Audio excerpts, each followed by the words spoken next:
자, 오늘 우리 성탄절 예배 때 우리에게 주시는 하나님 말씀을 우리가 받도록 하겠습니다. 요한복음 3장 16절 말씀입니다.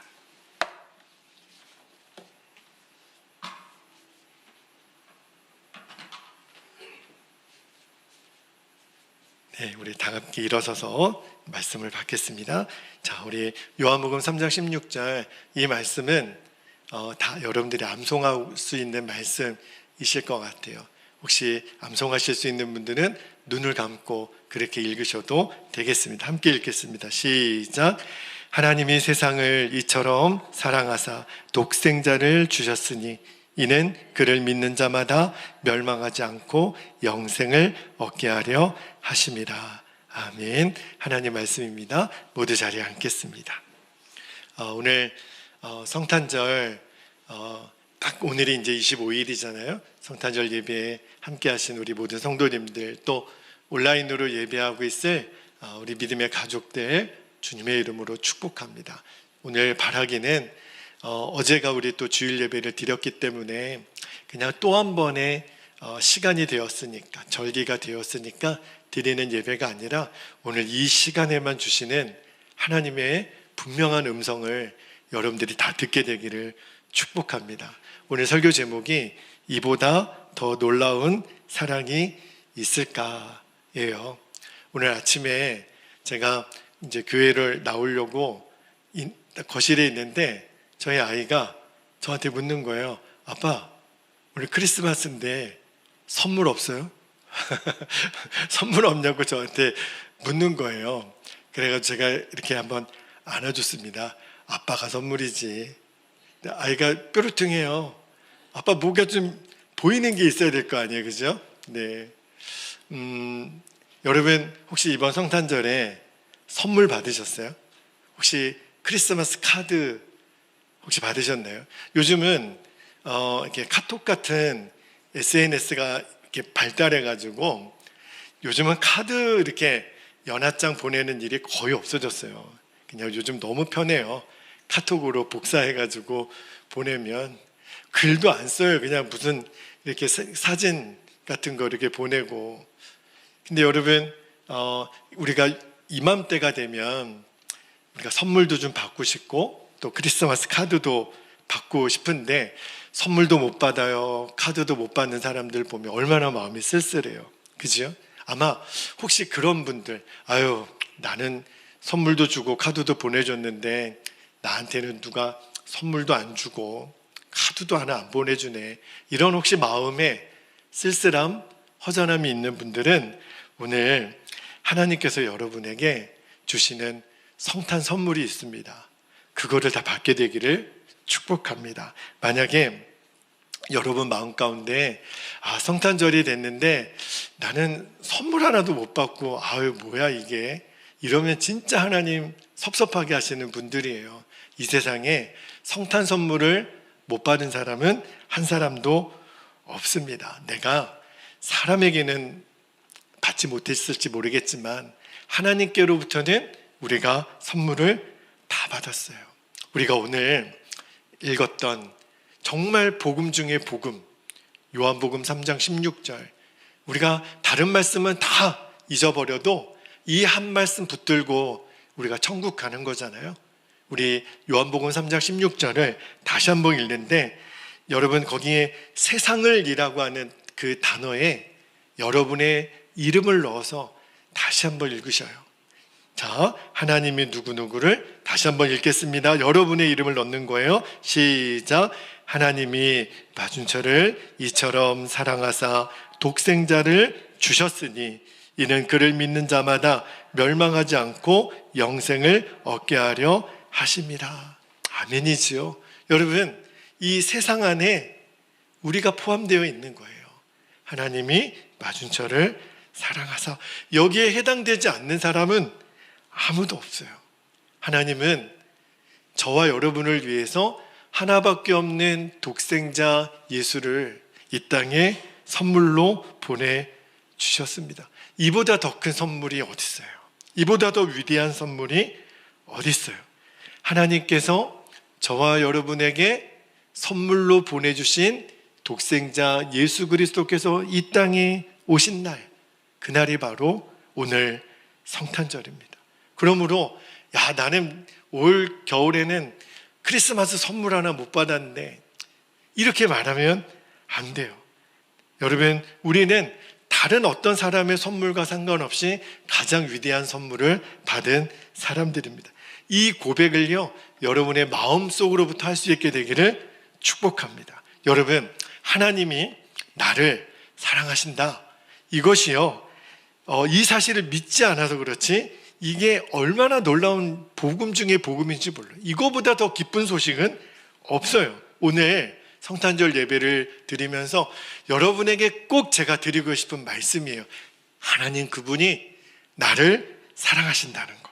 여러분, 이게 진짜 사실이라면 우리는 그 사실을 믿지만, 하나님이 나를 정말 사랑하시는 것이 믿어진다면, 그리고 그것이 사실이라면 걱정할 게 뭐가 있고, 염려할 게 뭐가 있고, 두려울 게 뭐가 있고, 억울할 게 뭐가 있겠어요. 하나님 그분이 나를 사랑하시는, 그것을 빼앗을 수 있는 게 뭐가 있겠어요. 두려울 게 뭐가 있겠어요. 낙심할 게 뭐가 있겠어요. 여러분, 이게 바로 성탄절날 우리에게 주시는 가장 놀라운 메시지예요. 만군의 하나님이 나를 사랑하신다. 여러분, 이 땅에 인간의 몸을 입고 오신 예수 그리스도, 그 아들을 이 땅에 보내주신 그 하나님의 선물, 오늘 우리에게 임하는 거거든요. 이게 성탄절의 가장 놀라운 메시지예요. 가끔 가다가 저희 아내가 저한테 이렇게 물어요. 당신은 나를 사랑해? 그러면 남편들은요, 이때 좀 당황스럽습니다. 아내가 갑자기 당신은 나를 사랑해? 이렇게 물으면 남편들은 어떻게 대답을 해야 되죠? 막 피하고 싶어요. 뭘 말로 해서 알아. 그냥 아는 거지. 남자들은 그런데 저를 포함해서 남자들이 잘 모르는 게 있습니다. 왜 아내들이 당신은 날 사랑해? 이렇게 묻는 거죠. 여러분, 이 질문 속에는요, 아내들의 마음에는 이런 마음이 있는 거예요. 나도 당신이 나를 정말로 사랑하는 것을 믿고 싶어요 라고 하는 아내 입장에서의 사랑의 고백입니다. 아내 여러분, 맞습니까? 아내 입장에서도 당신이 나를 사랑하는 것을 나도 믿고 싶어, 이 고백이거든요. 여러분, 누군가 나를 사랑하는 것이 믿어지는 거는요, 정말 밥을 안 먹어도 배부를 일이에요. 우리가 어렸을 때 정말 짝사랑이든 그런 사랑을 다 해봤잖아요. 여러분, 내가 사랑하는 누군가가 나를 사랑해, 나를 너무너무 좋아해, 이것을 내가 알 때 진짜 밥을 안 먹어도 기쁘지 않아요? 여러분, 얼마나 황홀한 일입니까? 내가 사랑하는 그 사람이 나를 사랑한다는 사실, 삶이 완전히 달라지는 거예요. 부부관계만 그렇습니까? 여러분, 부모도요, 아이들을 너무너무 사랑하죠. 그런데 좀처럼 자식들은요, 부모가 자녀를 사랑하는 것이 안 믿어진다 그래요. 나를 간섭하는 것 같고, 늘 나를 통제하는 것 같고, 엄마 아빠는 나를 왜 이렇게 힘들게 나를 하는 거지? 이렇게 반응합니다. 근데 나중에 우리가 자녀가 철들었다, 언제 알죠? 엄마, 아빠, 저 사랑해줘서 고마워요. 저 낳아주셔서 고마워요. 그러면 부모 마음에는 눈물이 핑 돌잖아요.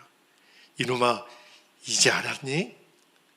그러니까 아이들이 철이 들어야 그거를 알거든요. 그러면 자식도 깨달아요. 엄마 아빠가 나를 사랑해서 그렇게 말한 거고, 엄마 아빠가 나를 사랑해서 그렇게 표현한 거구나. 우리 할머니가, 할아버지가 나를 사랑했기 때문에 그렇게 표현한 거구나. 그때 알게 되는 거죠. 여러분, 우리 인간관계도 그래요. 내가 누군가를 사랑하는데 그 사람이 내 사랑을 몰라줘요. 얼마나 어렵습니까? 나는 분명히 사랑하는데, 아내를 사랑하고 남편을 사랑하고 부모를 사랑하고 자녀를 사랑하는데 왜 이 사람이 이 사랑을 몰라줄까? 그게 얼마나 고통스러워요. 근데 여러분, 나를 사랑하고 내가 너를 사랑하는 것이 서로에게 믿어지잖아요. 그러면 우리 안에 있는 모든 이 근본부터가 달라져요. 여러분, 하나님이 나를 사랑하신다. 이게 정말 우리들에게 믿어지는 순간부터 내 인생은 기적이 일어나는 거예요. 여러분, 이거를 정말 믿어야 돼요. 여러분, 하나님께서 우리를 그렇게 사랑하신다라는 것이 왜 안 믿어지는 줄 아십니까? 많은 사람들이 하나님이 나를 사랑한다고요? 그런데 내가 이 모양 이 꼴이에요? 이렇게 말하는 사람 많이 봤어요.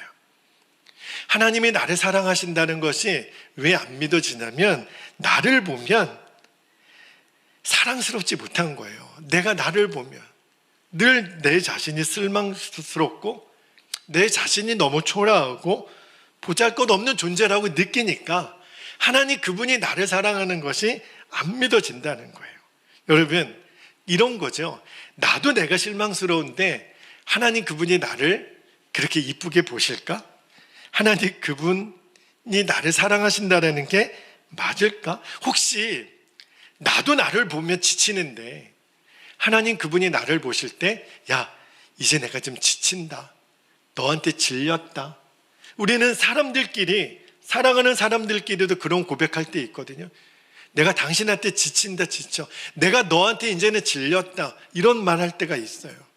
혹시 하나님도 나한테 그렇게 말하시지는 않을까? 왜냐하면 내가 나를 보면 알잖아요. 우리는 인간관계에서 노력을 했다 그래요. 아, 나도 많이 노력했어. 너 사랑하려고. 당신 사랑하려고 나도 애를 썼어. 아유, 근데 이제는 좀 지친다. 못하겠네. 사람들은 이래요.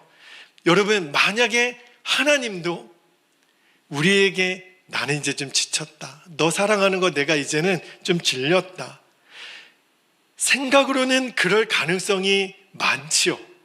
내가 나를 보면 알아요. 그런데 여러분, 하나님이 나를 향해서 준철아, 내가 이제 너는 포기하고 싶다. 너는 이제 내가 더 이상 사랑하고 싶지 않다. 이렇게 말할 가능성이 있을까요? 만약에 그렇다면 복음은 복음이 아니겠죠. 우리가 읽었던 요한복음 3장 16절은 거짓말이겠죠. 우리를 향한 하나님의 사랑은 1%도 지치거나 질리거나 포기할 수가 없는 겁니다. 하나님이 오늘 이 성탄절 아침에 저와 여러분에게 그 말씀을 해주고 싶은 거예요. 준철아, 나는 너를 눈꼽만큼도 너를 사랑한 걸 후회한 적이 없어. 로마서 11장 29절에 하나님의 부르심과 은사에는 후회하심이 없느니라. 하나님은 우리를 사랑하신 것에 대해서 단 한 번도 후회하신 적이 없으세요. 그러면 목사님, 하나님이 나를 그렇게 사랑하신다라는 거 어떻게 알아요? 나는 잘 모르겠는걸요. 내 삶을 보면, 우리 가정을 보면, 내 미래를 생각하면 하나님이 나를 그렇게 사랑하신다는 거 못 믿겠어요. 내 인생은 너무너무 힘들어요. 그렇게 말하고 싶은 분들이 있다면 세 가지 증거를 여러분에게 말씀을 드릴게요. 첫 번째가 오늘 이 성탄절 아침에 우리가 듣는 하나님의 메시지죠. 독생자 예수 그리스도를 이 땅에 보내주셨다는 거예요. 그 아들 예수님을, 여러분, 하나님이 인간의 몸을 입고 오실 수가 있을까요? 이거는요, 상상할 수 없는 일이에요. 하나님이 얼마나 우리를 사랑하시는가 하는 증거죠.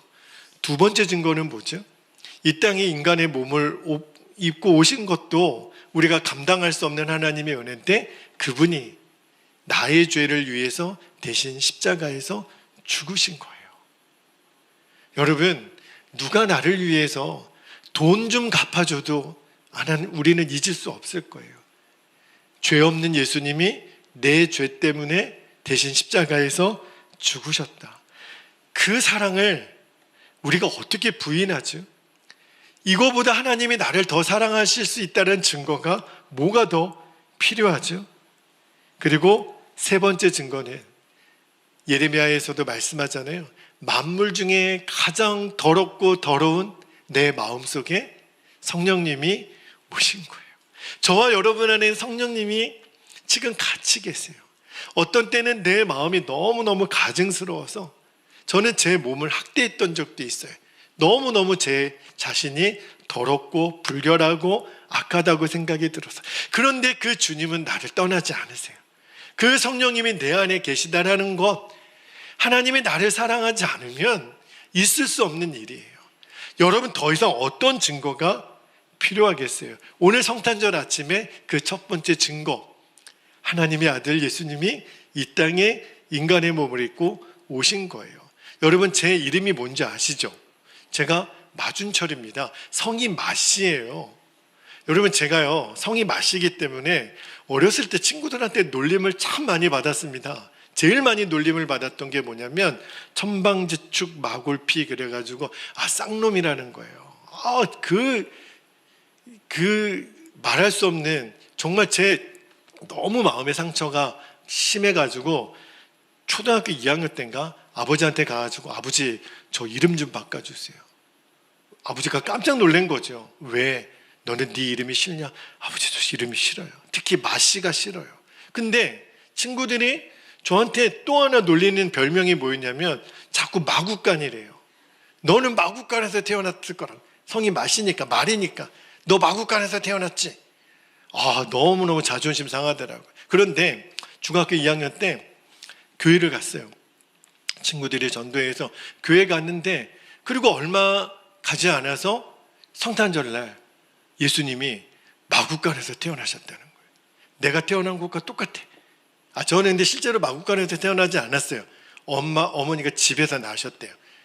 마구간은 아니었죠. 그런데 예수님이 마구간에서 태어나셨다는 이야기를 듣고 얼마나 위로가 되든지, 내 별명이 예수님 태어나신 곳이라는 거예요. 와, 그렇구나. 그런데 마구간에서도 예수님이, 그 어린 아기가 제일 먼저 누이신 곳이 말구유라는 거예요. 구유가 뭐예요? 말 밥통이에요. 예수님이 거기 제일 먼저 누이셨다. 여러분, 이 기가 막힌 신세로 예수님이 이 땅에 오신 날이 성탄절이에요. 예수님은 우리랑 똑같이 몸을 입고 이 땅에 오셔서 얼마나 위로가 되는지. 여러분, 얼마 전에 제가 아는 어떤 권사님이, 아버님이 소천하셔서 제가 이렇게 조문을 다녀왔는데, 제가 이렇게 장례식장에 갈 때마다 늘 마음에 드는 생각이, 예수님 믿어 이 땅에서 죽으면 복이잖아요. 왜냐하면 그 육신은 땅에 묻히지만 그 영혼은 하나님 나라 가니까, 천국 가니까. 그래서 저는 장례식을 입관 예배다, 발인 예배다 이렇게 표현하지 않고요. 저는 천국 환송 예배다. 우리는 환송이라고 하는 뜻은요, 조금 있으면 다시 만날 것을 믿으니까. 비록 이 땅에 사는 동안은 힘들고 어려운 인생을 살았다 하지만, 이제 예수님 믿어서 영원한 하나님 나라에 갈 것에 대한 소망이 있으니까, 확신이 있으니까 슬픔 중에서도 위로가 되고 격려가 되고 힘이 되잖아요. 그런데 여러분, 한번 뒤바꿔서 생각해 보세요. 우리는 이 땅에 있다가 천국으로 가요.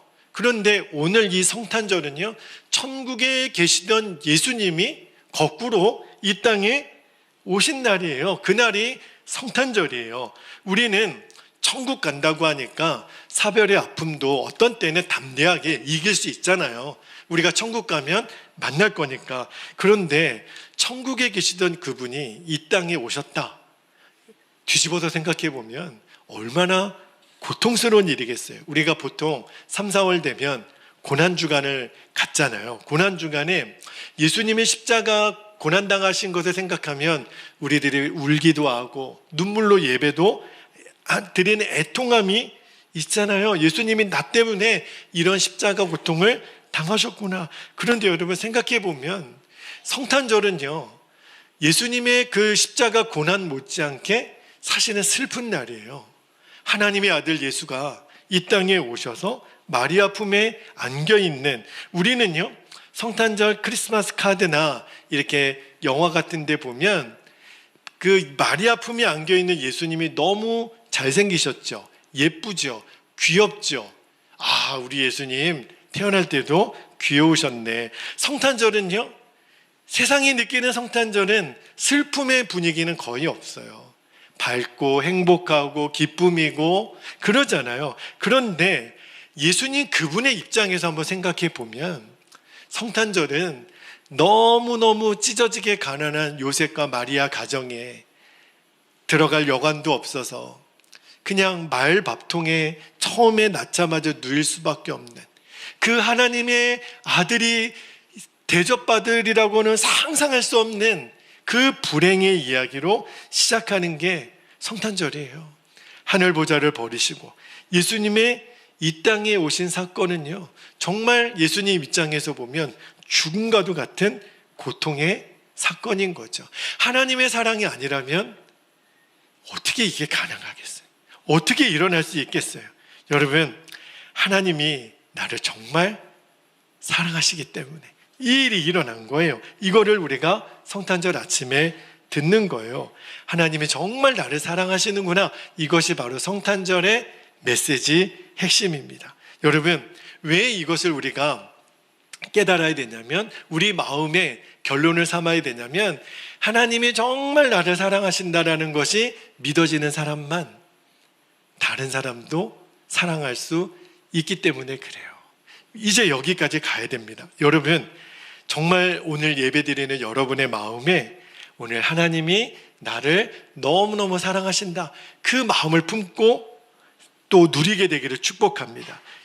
또 그 사랑 때문에 이제 하나님은 저와 여러분이 다른 사람을 사랑하게 되는 사랑의 사람이 되는 핵심이 여기에 있어요. 하나님의 사랑이 믿어지는 사람만 다른 사람을 사랑합니다. 사랑받지 못한 사람은요, 사랑을 줄 수가 없어요. 여러분 중에 왜 나는 이렇게 사랑이 안 되지? 이유가 있는 거예요. 사랑받아 본 경험이 없는 거예요. 이 경험이 없는 사람은 사랑을 주기가 어렵습니다. 여러분, 내가 다른 사람을 사랑할 수 있다는 건 언제 가능하냐면 하나님이 나를 사랑하셨다는 것이 믿어지는 사람, 그때부터 가능한 거예요. 왜 하나님이 이 성탄절에 이 은혜를 주실까요? 하나님의 사랑을 정말 믿고 이제부터는 우리도 나 자신만을 위해 살지 말고 다른 사람을 사랑하면서 살게 하시려고, 내가 너를 사랑한다? 오늘 말씀하시는 거예요. 여러분, 우리 주변에요, 내 사랑을 받고 싶어하는 사람이 얼마나 많은 줄 아십니까? 나의 용서를 듣고 싶은 사람이 얼마나 많은 줄 아십니까? 우리는 목사님 뭐 별로 사랑할 사람 없어요. 아무리 뒤져봐도요, 내가 뭐 사랑을 주고 용서를 해줄 사람 없는 것 같아요. 정말 그럴까요? 그렇지 않습니다. 우리 주변에 내 사랑을 기다리고 내 용서를 기다리고 여러분의 사랑을 기다리는 사람 너무 많습니다. 그 스페인의 어느 마을에 어느 아버지하고 파코라고 하는 이제 아들이, 부자가 살고 있었는데, 이 파코라는 아이가 어렸을 때는 너무너무 착하고 성실한 아이였어요. 그런데 이 아이가 사춘기가 되고 이렇게 나쁜 친구들을 이렇게 어울리다가 그만 가출했습니다. 아버지랑 같이 살기 싫다고 집을 나가버렸어요. 아버지가 이 파코를 찾으려고 스페인 전국 방방곡곡을 다녔습니다. 아들의 소식이 닿지가 않아요. 그래서 아버지가 어떡하나, 우리 아들 찾아야 되는데, 그래서 신문사를 찾아갑니다. 그리고 신문에 광고를 내는 거예요. 어떻게 광고를 했냐면, 사랑하는 아들 파코에게 지난날의 모든 것을 용서하마 내일 정오에 신문사 사무실 앞에서 아빠를 만나자꾸나. 파코를 사랑하는 아버지로부터. 이렇게 짧은 광고를 신문에 냈어요. 아버지 마음에 파코를 꼭 만나고 싶은데, 그래서 그 다음날 정오에 신문사 앞에 갔습니다. 여러분, 어떤 일이 일어나는 줄 아십니까? 파코를 만날 수 있을까? 근데 그때 파코라고 하는 이름을 가진 남자아이들 800명이 신문사 앞에 모였습니다. 그 신문 광고를 듣고, 그러니까 이 파코라는 이름이요, 우리나라로 치면 뭐 영철이, 영수, 그런 이름인 거예요. 800명이 모여서 아버지가 나를 용서한다라는 소식을 듣고 아버지를 찾아왔다는 거예요. 여러분, 우리 주변에도 똑같습니다. 여러분의 지금 용서를 듣고 싶어 하는 사람이 있어요. 오늘 주님이 그거를 알게 해주실 거예요. 여러분의 사랑을 기다리는 사람이 있다니까요. 우리는요, 어떤 선물을 주고 뭘 해주고 이런 것만이 사랑의 표현이 아니에요. 오늘 우리가 예배를 드리면서 기도 중에 내가 누군가에게 오늘 찾아가서 내가 사과를 받아야 될 일일 수도 있어요. 그러나 내가 먼저 용서를 하고 안아주고 작은 거 하나라도 내가 전해주면서 하나님이 저와 누구를 너무너무 사랑해요. 제가 못되게 해서 미안해요. 제가 먼저 잘못했어요. 이 고백을 주님은 하기를 원하시는 거예요. 근데 전제가 있어요. 내가 하나님의 그분의 사랑을 경험하지 못하고서는 왜 내가 용서를 해야 되는데, 왜 내가 먼저 잘못됐다고 해야 되는데, 왜 내가 먼저 사랑해야 되는데, 우리가 아직도 하나님 그분의 사랑을 온전히 받아들이지 못하고 있기 때문에 그래요. 오늘 그분의 사랑을 여러분이 받아들이게 되기를 축복합니다. 처음부터 우리는 사랑하고 용서할 수 있는 우리의 힘으로는 불가능해요. 우리는요, 사랑하고 용서한다고 하면서도 오히려 다른 사람에게 이제까지 상처 주고 살았던 인생 아닙니까? 제가 그 주범이에요. 하나님의 사랑을 진짜 믿지 못하고는 다른 사람을 사랑하는 거 불가능합니다. 꼭 기억하셔야 돼요. 우리가 다른 사람을 사랑하고 용서하기 전에 내가 하나님의 용서와 하나님의 사랑을 먼저 받아들여야 돼요. 그래야 우리를 통해서 사랑이 흘러가요. 여러분, 하나님이 왜 하나님의 사랑을 믿게 하고 또 우리로 하여금 누리게 하시나? 우리들 주변에 이 사랑을 전해줘야 될 사람이 너무 많아요. 여러분, 우리가 생각을 안 해서 그렇지, 어제 저도 여러분들이 성탄주일 예배 마치고 돌아가신 다음에 사무실에 앉아서 그렇게 기도를 했어요. 하나님, 제가 이제까지 용서를 구하고 또 사랑을 표현하지 못한 사람들 좀 생각나게 해주세요. 몇몇 분이 생각이 났어요. 근데 사실은 제 마음에 내가 그분하고는 이제 어차피 안 볼 거니까 이런 마음 있잖아요. 굳이 안 볼 건데 뭘 연락을 하나. 그런 사람들이 꼭 우리들에게 있거든요. 근데 주님이 그럴수록 더 연락하라. 그래서 이렇게 카톡도 보내드리고 또 선물도 보내드리고, 요즘은 참 좋은 게 그렇게 온라인으로도 선물 보낼 수 있는 기능이 있다는 게 참 좋아요. 그분이 어떻게 받든지는 상관없어요. 주님이 제 순종을 받기를 원하시더라고요.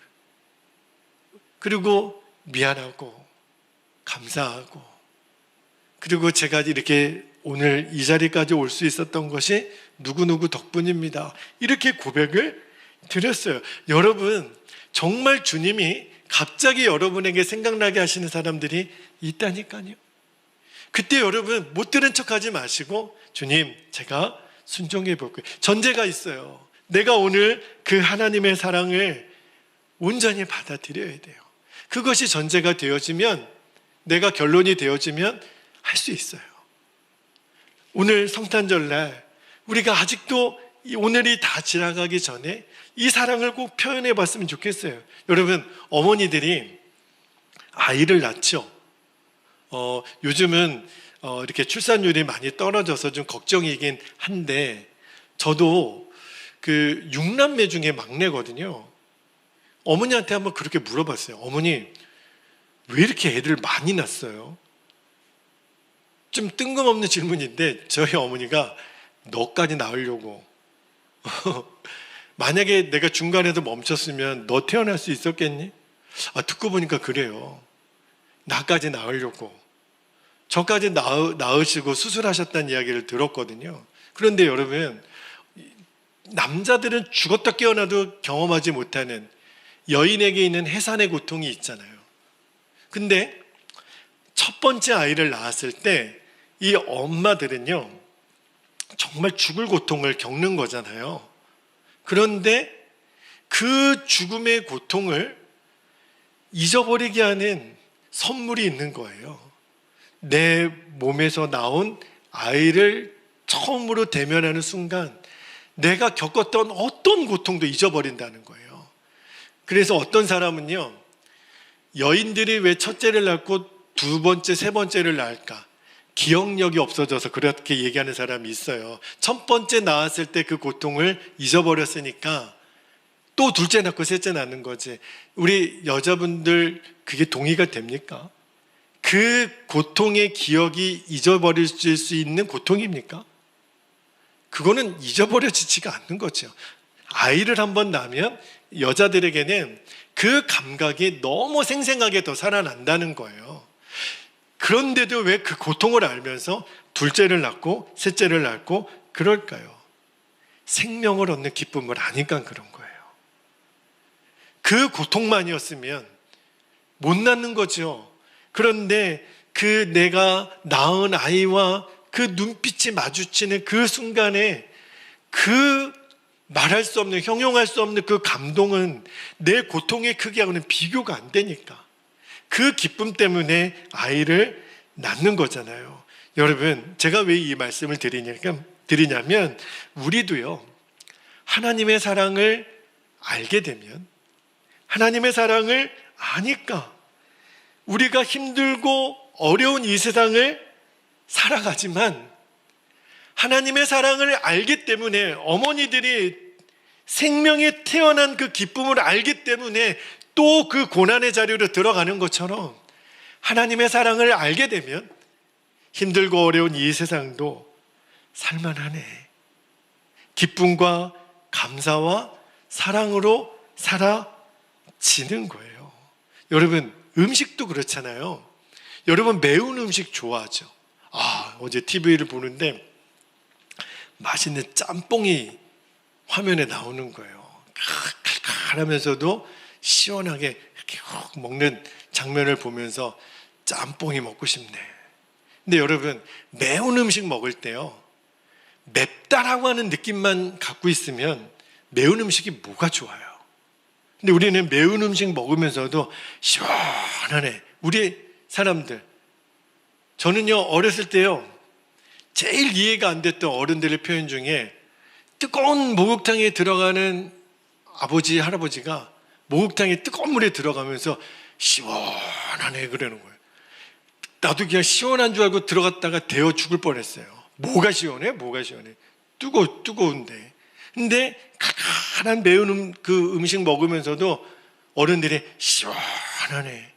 뭐가 시원해요? 매워 죽겠는데. 그런데 그런 매운 음식 먹을 때도 먹을 만하네, 맛있네, 맵지만 맛있네. 하나님의 사랑을 경험한 사람도 똑같아요. 우리들의 사는 이 세상은 매운 세상이에요. 뜨거운 세상이에요. 여러분 다 인생을 살아보시지만 만만치 않아요. 힘들고 어려운 세상이에요. 그런데 매운맛만 있는 게 아니더라고요. 그 뜨거운 국물 맛이 시원하게 해주는, 먹을만하네, 그 맛을 알기 때문에 맵다라고 하는 감각을 넘어서는 만족이 있는 것처럼 만만치 않은 이 세상을 살면서 하나님의 사랑을 경험하고 하나님의 사랑을 알게 되면 살만하네. 오늘 어제도 말씀을 준비하는데, 그치 준철아, 너 힘들지만 그래도 내가 너에게 주는 기쁨이 있잖아. 내가 너에게 주는 만족이 있잖아. 살만하지 않니? 그래도 이 땅도 보람 있지 않니? 네가 이 땅을 떠나게 되는 날, 너의 수고로 인해서 이 땅에 세워진 구원받은 하나님의 사람들, 또 믿음으로 세워진 성도들, 주님의 몸된 교회를 너가 이제 두고 이 땅을 떠날 날이 올 텐데, 그때 너 이렇게 고백 한번 할 수 있지 않겠니? 주님, 이 세상도 살만했어요. 근데 이 세상이 살만했던 이유는요, 하나님 당신이 나를 사랑했던 그 사랑의 맛을 제가 알았기 때문에 그래요. 그러면 여러분, 이 세상도 살만한 거예요. 느낌 아니까. 그죠? 하나님 그분이 나를 얼마나 사랑하셨는지 그 느낌 아니까. 세상 살기 힘들어도 살만해요. 여러분, 오늘 만나는 사람마다 죽을 상하지 마시고요. 야, 우리는 왜 이렇게 어렵냐? 우리 집은 왜 이렇게 힘드냐? 우리 교회는 왜 이렇게 자꾸 어렵냐? 아니요. 살만한 거예요, 여러분. 얼마든지 더 어려운 일이 있어도 살만한 거예요. 우리 가정, 우리 형제들, 우리 부부, 우리 성도들 살만한 거예요. 우리는 하나님의 사랑을 아니까 매운맛만 있는 거 아니에요. 해산의 고통만 있는 게 아니에요. 그 넘어서는 그 기쁨, 감사, 하나님 그분이 나를 사랑하신다라는 거, 그것만 내 안에 느껴지게 되면 이 땅은 살만해요. 그래서 여러분들이 이제 이렇게 고백했으면 좋겠어요. 세상 살기 힘들지만 재밌네요. 여러분, 하루를 마감할 때 저는 매일 일기를 써요. 하루를 마감할 때마다 오늘도 주님이 하셨습니다, 그 고백으로 마무리가 되는데, 하루에 지냈던 일들을 늘 돌아보면 힘들고 어렵고 그런 순간들은 계속 있지만, 주님 오늘도 살만해요.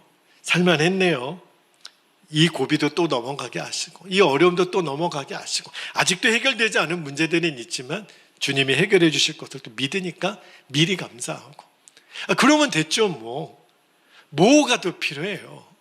하나님 그분의 사랑을 내가 아니까. 여러분, 이 성탄절 아침에 이제 여러분들이 그 고백을 드렸으면 좋겠어요. 하나님이 나 사랑하신다는 거 저 정말로 믿어요.